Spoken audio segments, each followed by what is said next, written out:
Okay, so we will now discuss Module 3 titled Basic Concept of Hazards. Basic Concept of Hazards. At the end of this module, you should be able to define hazards, give examples of the types of hazards, and explain the impact of various hazards on different exposed elements. A hazard is a process, phenomenon, or human activity that may cause loss of life, injury, or other health impacts, property damage, social and economic disruption, or environment degradation. Hazards may be natural, anthropogenic, or social-natural in origin. So this explains that natural hazards are those elements of the physical environment harmful to man and caused by forces extraneous to him. More specifically, in this document, the term natural hazards refers to all atmospheric, hydrologic, geological, especially seismic and volcanic. Anthropogenic hazards are hazards caused by human action or inaction. They are contrast with natural hazards. Anthropogenic hazards may adversely affect humans, other organisms, biomes, and ecosystems. Several hazards are social-natural. In that way, they are associated with a combination of natural and anthropogenic factors, including environmental degradation and climate change. Hazards may be single, sequential, or combined in their origin and effects. So why does it matter? Hazards are often categorized by weather. They are natural, sometimes termed physical, or technological, sometimes called man-made or human-induced. The term peril is sometimes used instead of hazard, particularly in the insurance industry. So, in addition, a peril is something that can cause a financial loss. For example, crashing your car and fire damages in your business shop, disability, illness, accidental discharge, overflow of water or stream, and etc. Those that something can cause financial loss are called peril. We have natural or physical events are the only term hazards when they have potential to harm people or cause property damage, social and economic disruption. The location natural hazards primarily depends on natural processes, including movement of tectonic plates, the influence of weather systems, and the existence of waterways and slopes. In addition to this, plate tectonics are among the most influential forces that shape the Earth. When that happens, the Earth's surface is subject to natural disasters. Events such as earthquakes, volcanoes, and tsunamis all result because of plate tectonics. With increasing global surface temperatures, the possibility of more droughts and increased intensity of storms will likely occur. So slopes, for example, that might generate landslides, but processes such as urbanization, environmental degradation, and climate changes can also influence the location, occurrence, or the frequency and the intensity of natural hazards. These processes are known as risk drivers. So topography or slope of the land, especially its flatness, will result to intense flood. Likewise, deforestation plays a big result in flooding and landslides. Preston Smith and Guy Merritt in their book Proactive Risk Management define a risk driver as something existing in the project environment that leads one to believe that a particular risk would occur. We describe them as specific concerns which make us feel like this is a risk.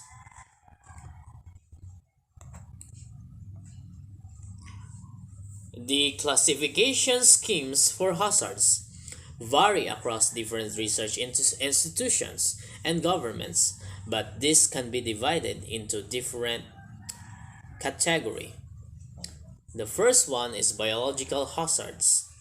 Next, environmental hazards. Next, geological or geophysical hazards originate from internal earth processes. Next, we have hydrometeorological hazards are of atmospheric, hydrological, or oceanographic origin. And lastly, we have technological hazards.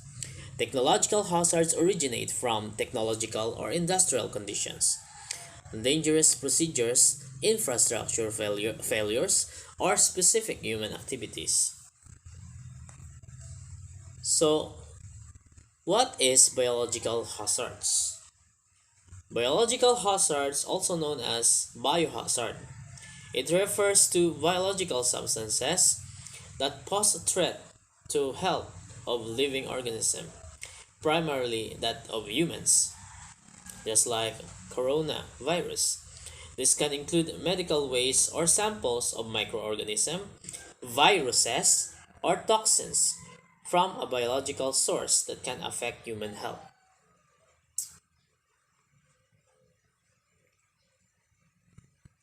The classification schemes for environmental hazards. An environmental hazard is a substance, a state, or an event which has potential to threaten the surrounding natural environment or adversely affect people's health, including natural disasters such as storms and earthquakes. For example, contamination by infectious agents or chemical can cause mild to severe illness in water resources in environmental situation. So all we have to do is protecting water sources and minimizing exposure to contaminated water sources are important parts of environmental health to mitigate or to prevent environmental hazards. We have also geological or geophysical hazards originate from internal earth processes. So it means to say that nature is beautiful, but it can also be dangerous. Natural phenomena are also called geological hazards, which have caused in the Earth's interior or near the surface of Earth. It can result in different natural disasters, as you can see in our image. Examples are volcanoes, earthquakes, landslides, and floods. We have also examples like mass movements or gravitational natural hazards. Those are pertaining to downslope directed displacement of solid and or loose rocks as well as soil materials. As falling processes, they can occur quickly and suddenly are also belong to geological or geophysical hazards. Next, we have the hydrometeorological hazards. Hydrometeorological hazards are of atmospheric, hydrological, or oceanographic in origin. So hydrometeorological hazards include tropical storms or tropical cyclones, also known as typhoons and hurricanes, thunderstorms, hailstorms, tornadoes, blizzards, heavy snowfall, avalanche, coastal storm surge, flood including flash floods, drought, heat waves, and cold spills, and etc. Also, we include in this category the El Nino phenomenon and La Nina phenomenon. Those are related also to hydrometeorological hazards. Next, we have the technological hazards. Originate from technological or industrial conditions, dangerous procedures, infrastructures, failures, or specific human activities. For technological hazards, it refers also to hazards that stem the technological or industrial conditions. For example, of technological hazards include industrial pollution, nuclear radiation, toxic waste, dam failures, transport accidents, factory explosion, fires, and chemical spills.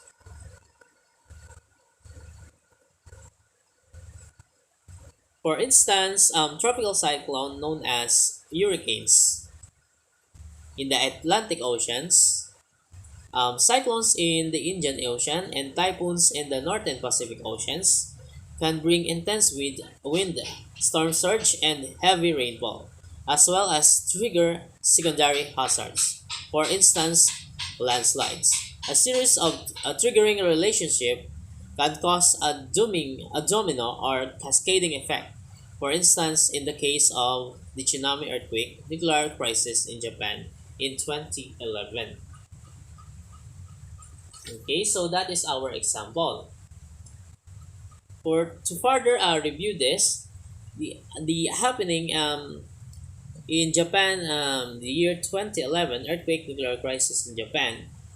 It follows a major earthquake. A 15-meter tsunami disabled the power supply and cooling the three Fukushima Daiichi reactors, causing a nuclear accident on 11 of March 2011. All three cores largely melted in the first 3 days. Four reactors were written off due to damage in the accident. After 2 weeks later, the three reactors Unit 1 to 3 were stable with water addition, and by July, they were being cooled with recycled water from the new treatment plant. Apart from cooling, the basic ongoing task was to prevent release of radioactive materials, particularly in contaminated water leaked from the three units. This task became newsworthy in August 2013. There have been no deaths or cases of radiation sickness from the nuclear accident, but over 100,000 people were evacuated from their homes to ensure. So government nervousness delays the return of many. That is what happens in the Fukushima, in Japan in 2011 earthquake nuclear crisis. Hazard occur at different intensities or magnitudes over different time scales, sometimes known as temporal scale. So, temporal scale of hazards are related to frequency or how many times a hazard can occur in a particular place, or the number of hazard events in a given period of time, and duration, and how long also the hazard event lasts.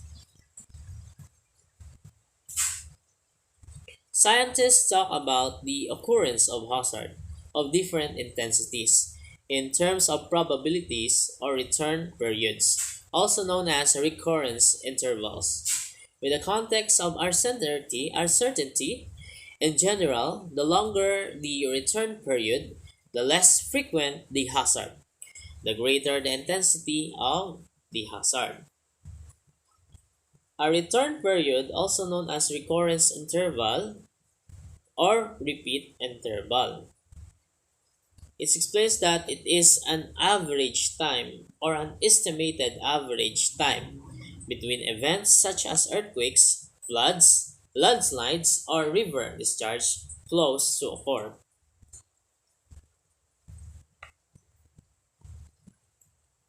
Because of this long-term or long return periods, some communities may have no memory of the potential threat of a high-intensity hazard.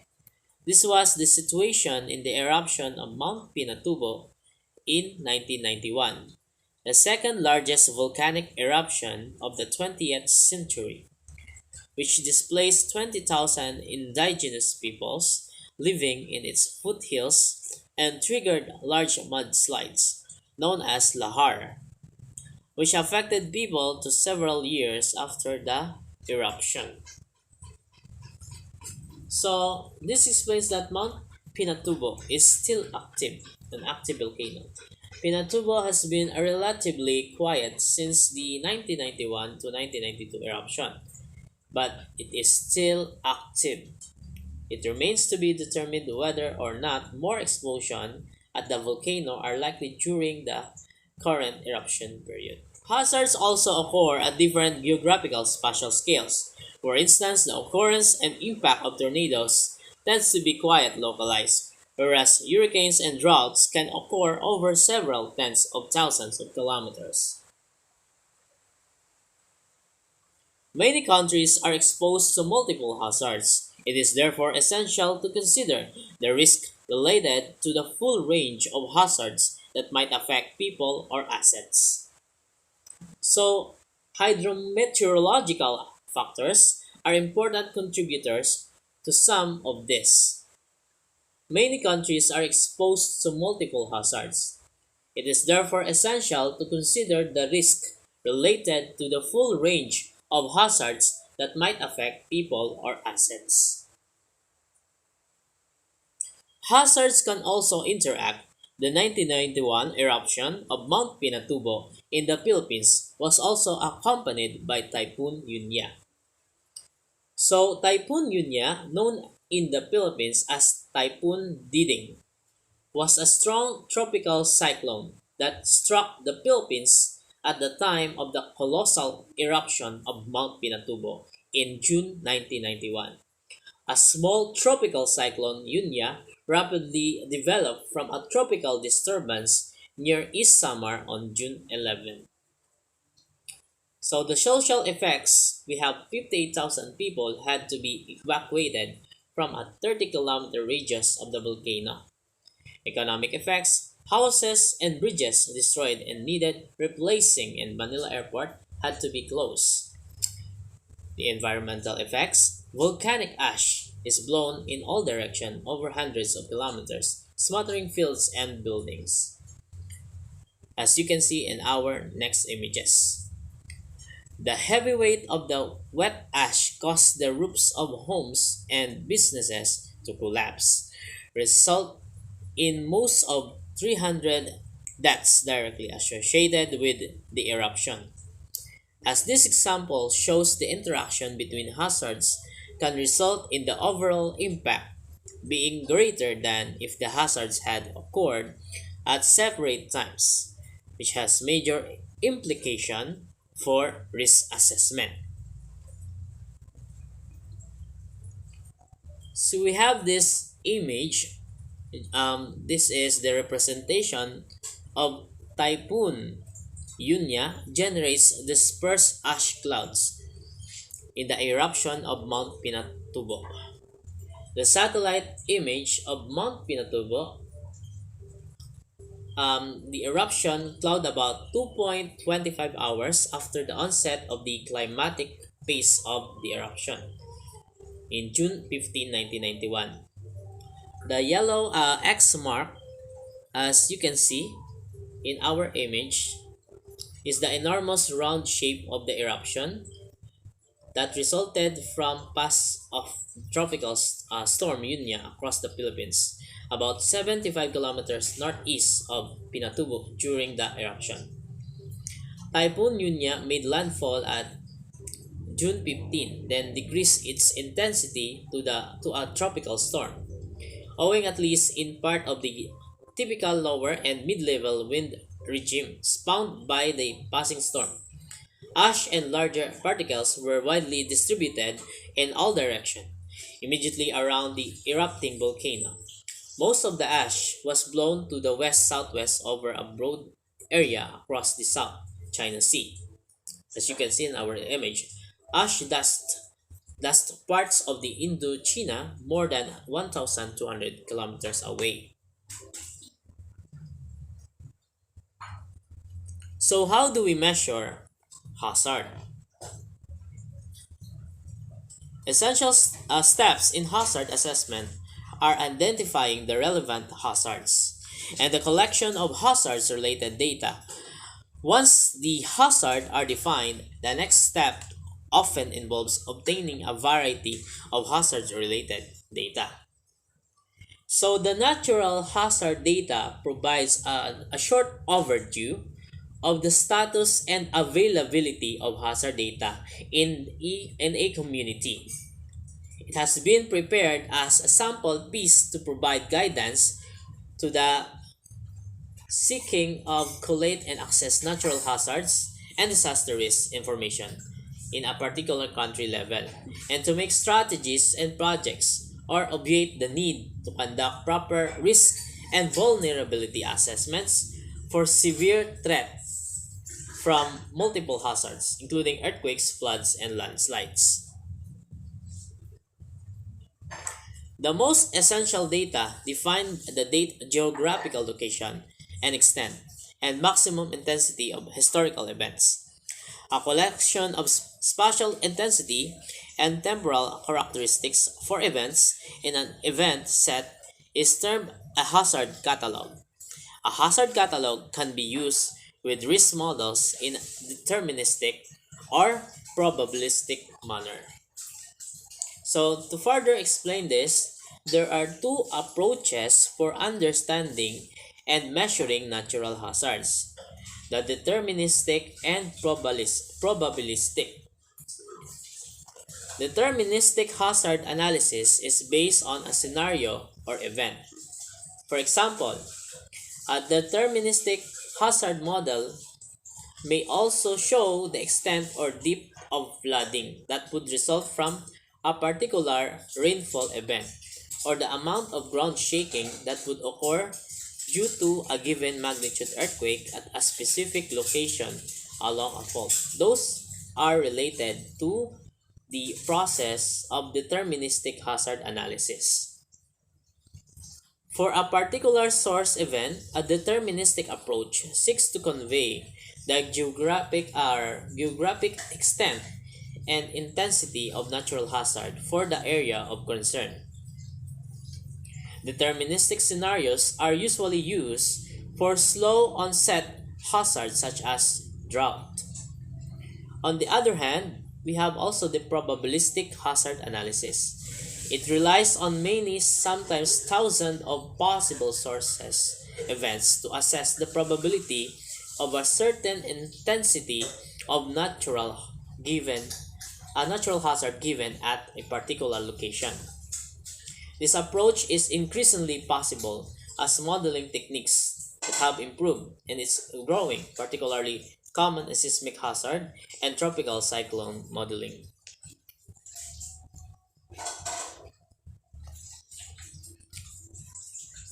This process may also include difficult decisions such as whether to consider secondary or chains of hazard that might be triggered by a primary event, example a fire after earthquake and or interaction between hazards.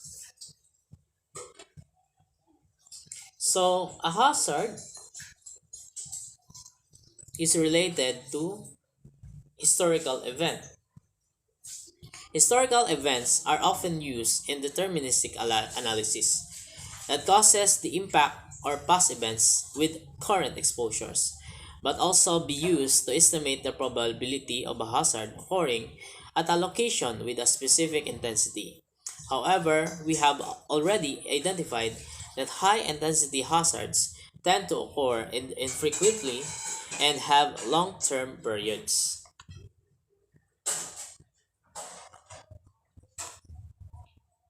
This means that many of the intensity of hazard and ultimately disasters that occur have not yet happened, which is particularly the case of geological hazards because they often occur over a long period of time. Historical records of this type of event do not show the true picture of hazard return periods.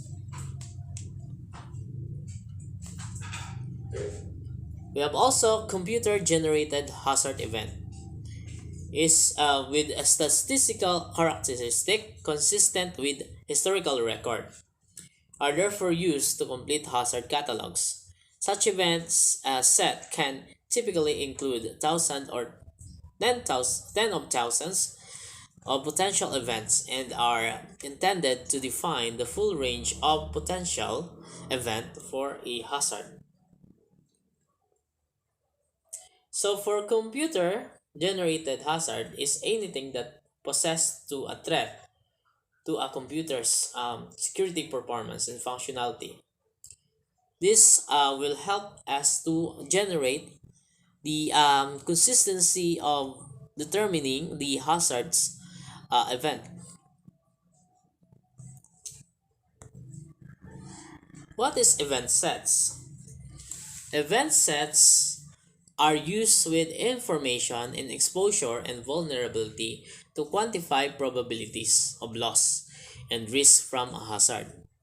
A probabilistic risk model contains a compilation of all possible impact scenarios for a specific hazard and geographical area.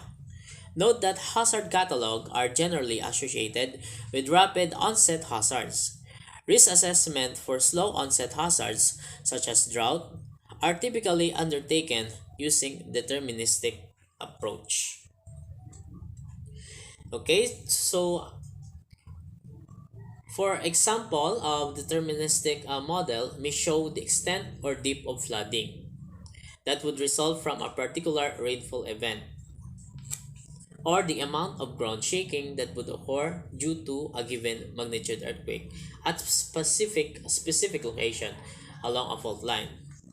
For a particular source event, a deterministic approach seeks to convey the geographic extent and intensity of natural hazard for the area of concern. Deterministic scenarios are usually used for slow onset hazards such as drought.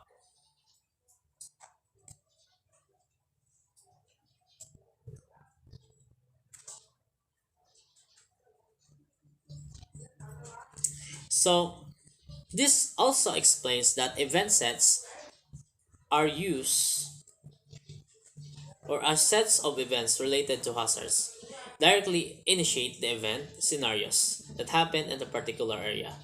The significance of event sets is to determine the probable loss and risk for hazards and vulnerability determination of every event must also be assessed in order to conduct appropriate steps in disaster risk management. The adverse impact of hazards, in particular natural hazards, often cannot be prevented fully, but their scale or severity can be substantially lessened by various strategies and action. For example, we have the mitigation measures include engineering techniques and hazard resistant construction. As we can see in our image, the we apply a Kaizen foundation that are being attached in the bedrock to perform the stability that can withstand the forces of nature just like earthquake and also the tsunami. The environmental can improve also in social policies and public awareness. In this case, when we are applying the certain mitigation measures just like engineering techniques and hazard resistant construction. It should be noted that in climate change policy, mitigation is defined differently and it's the term used for the reduction of greenhouse gas emission that are source of climate change. Mitigation measures includes engineering techniques and hazard resistant construction as well as improve environmental and social policies and public awareness. It should be noted that in climate change policy, mitigation is defined differently and is the term used for reduction of greenhouse gas emissions that are the source of climate change. So, in addition, in order to prevent and to lessen the hazard in disaster risks, we should build a house or building that follows the building code because building code used in engineering techniques and hazard resistant for construction like earthquake resistant techniques, flood and fireproof house system, and etc. that can have an appropriate mitigation measurement as well as it also improve environmental, social, and public awareness. On the other hand, we have also a stated greenhouse emission. Greenhouse emission or greenhouse gas emission may also help block the harmful solar radiation from reaching our planet's surface. These gases work like a filter and bounce back most of the unwanted and damaging energy into space. Ozone, which is one of the crucial greenhouse gases, absorbs the harmful UV rays or ultraviolet rays of the sun. If we maintain this kind of technique or practices, we can reduce hazards.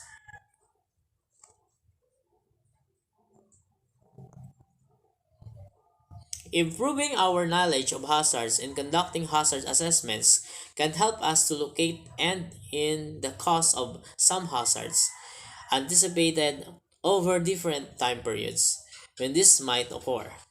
Anticipation ranges from probabilistic analysis of long-term hazard occurrence to the monthly, daily, or even hourly detection and monitoring of hazard in order to inform early warning system or EWS. So in our image, no, the early warning system are an important component of disaster risk management strategies. The system uses data from sensors to measure water levels at strategic points in local water basins, rivers or lakes, or flood differences like dikes, the dams, embankments to forecast a potential flood event. To avoid damage and losses related to flood risk, we offered a flexible, robust, and cost-effective local early warning system that can be operated by local government units to enable communities to respond to warning messages appropriately and in a timely manner. Thus, evacuation can be initiated and material goods can be protected. In this way, a comprehensive and sustainable contribution to disaster risk management was made at the local level. Warning systems. Warning systems must be accompanied by strategies for disaster risk reduction in order to reduce vulnerability and enhance people's capacity to respond and recover from a disaster. In the case of slow onset hazard, if early indicators of a potential crisis are detected, then warning can be a key tool for a building resilience, as exemplified by food security early warning systems. So for example, we have the integrated approach for local flood early warning system or LFEWS in the Philippines. So LFEWS combine the capacities of the National Meteorological Authority, local government units or LGU, and the communities. The approach focuses on small to medium-sized river basins and is tailored to local conditions. Where necessary, the system may be supplemented with data and satellite informations. Data on the extent and frequency of rising water levels provide important information for risk maps that can be used to prepare or adopt land use plans. The prevent damages and losses associated with flood events significantly ease the financial burden on private households and district budgets, and usually amortize the cost of running and maintaining the LFEWS or the local flood early warning system within a few years. That is our example. Effective early warning system includes the four components: detection, monitoring, and forecasting of the hazards, analysis of the risk involved, dissemination of timely and authoritative warnings, and activation of emergency preparedness and response plans.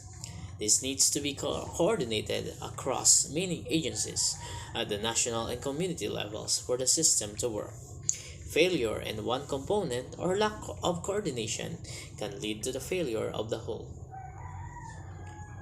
First one, we have detection, monitoring, and forecasting of the hazards. Continuous monitoring of hazard parameters and their precursor can help in preventing and mitigating the hazards. So, it's essential also to generate accurate warnings in a timely fashion and allow sufficient time for the affected community or communities to enact their disaster management plans appropriate for that hazard. The system used for detection and could monitor, which could be automated, should allow for strict quality control of the data under international standards when these are available. Warning services should have a multi-hazard perspective.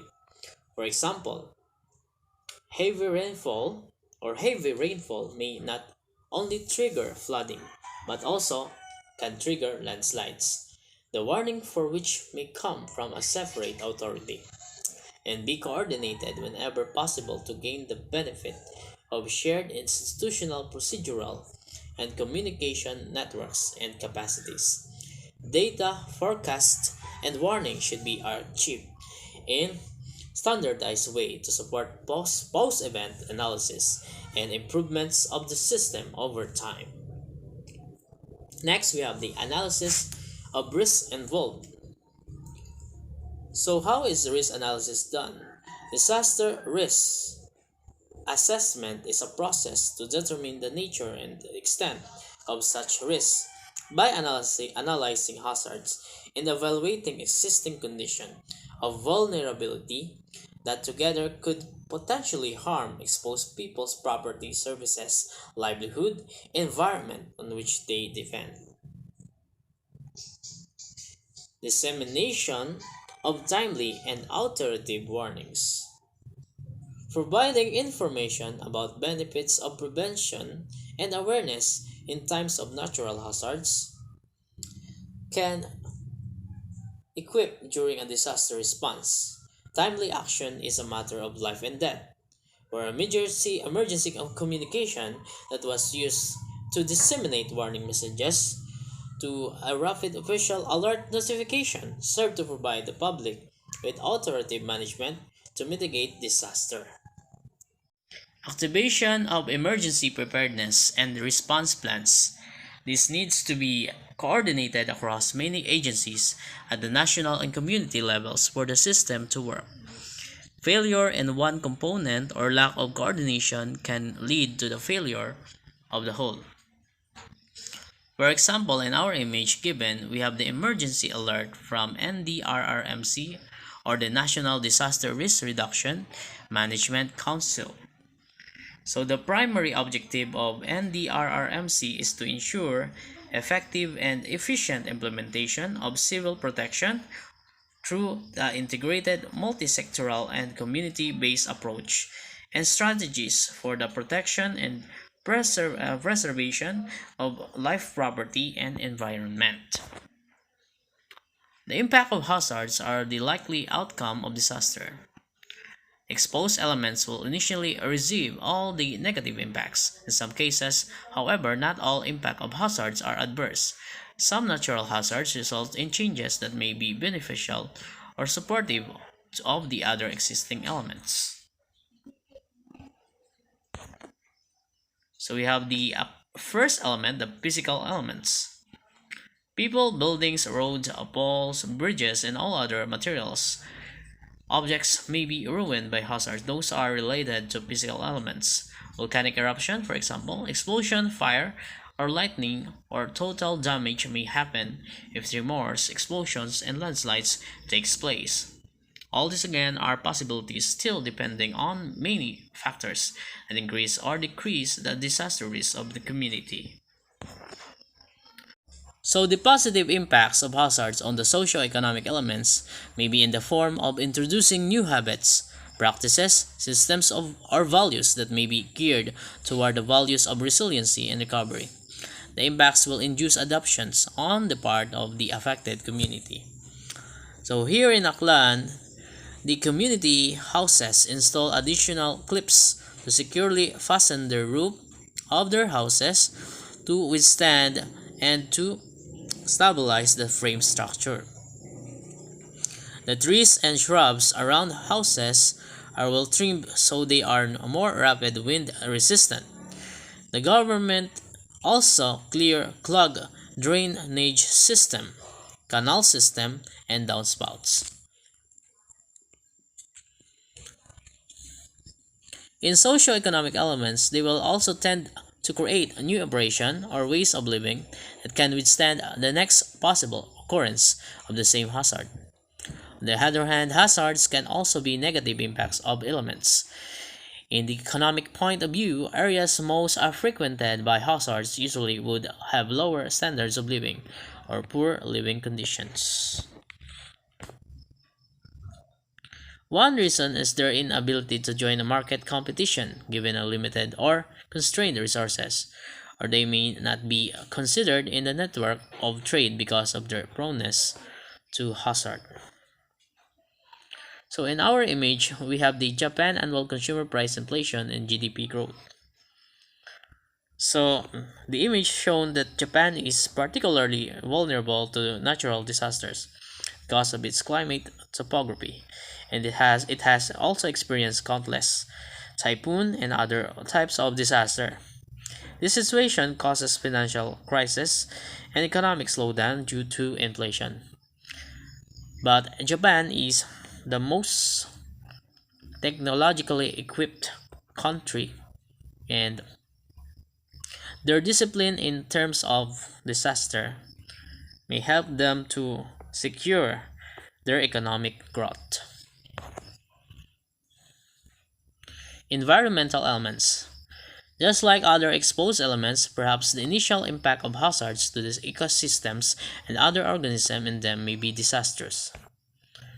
However, in some cases, again due to adaptation or because natural hazards are naturally events and hence a part of the natural cycles on Earth, the occurrence may benefit certain components of Earth. For instance, the ashes spewed out during the eruption of Mount Pinatubo revealed to have made some soils in some valleys fertile. So that ends our discussion. In our activity number 3, in problem number 1, spot at least 7 hazard at work. So may given tayong image. So all you have to do is to spot at least 7 hazard at work. In our problem number 2, write true if the statement tells the truth about hazards and false if not or if otherwise. Write your answer before each number. Okay, thank you for viewing and God bless.